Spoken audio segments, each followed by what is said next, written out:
Assalamualaikum warahmatullahi wabarakatuh.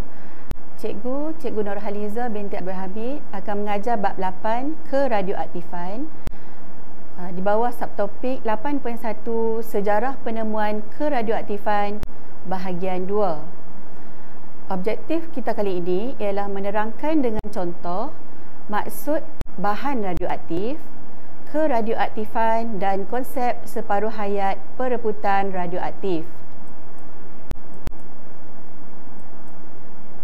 Apakah keradioaktifan? Keradioaktifan ialah proses perebutan secara rawak dan spontan bagi nukleus yang tidak stabil dengan memancarkan sinaran radioaktif. Seperti rajah di bawah, nukleus yang tidak stabil akan merebut dan menghasilkan nukleus yang stabil dan memancarkan sinaran radioaktif yang dikenali sebagai hasil perebutan. Ada 3 sinaran radioaktif, iaitu sinar alfa, sinar beta dan sinar gamma.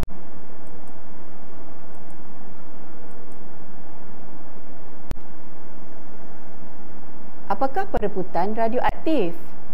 Merupakan proses rawak dan spontan, iaitu nukleus yang tidak stabil akan memancarkan sinaran radioaktif sehingga nukleus tersebut menjadi lebih stabil. Seperti contoh, perebutan uranium 238. 238 merujuk kepada nombor nukleon uranium, iaitu 92 proton dan 146 neutron. Uranium 238 akan merebut menjadi thorium 234 dan memancarkan zarah alfa, iaitu helium.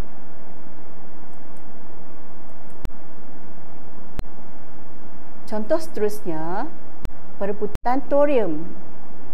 Thorium 234 akan merebut menjadi protactinium dan juga memancarkan sinaran elektron. Contoh lain ialah perebutan cobalt 60. Cobalt 60 bagi nukleus yang tidak stabil akan merebut menjadi cobalt 60 nukleus yang lebih stabil dan memancarkan sinar gamma.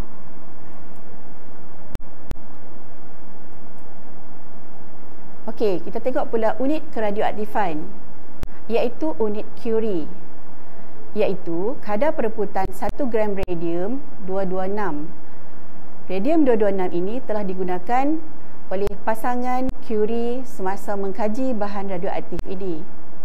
1 Curie adalah bersamaan dengan 3.7 darab 10 kuasa 10 perebutan per saat. Unit SI pula ialah becquerel. 1 becquerel adalah bersamaan dengan 1 perebutan per saat. Sekian dulu, terima kasih.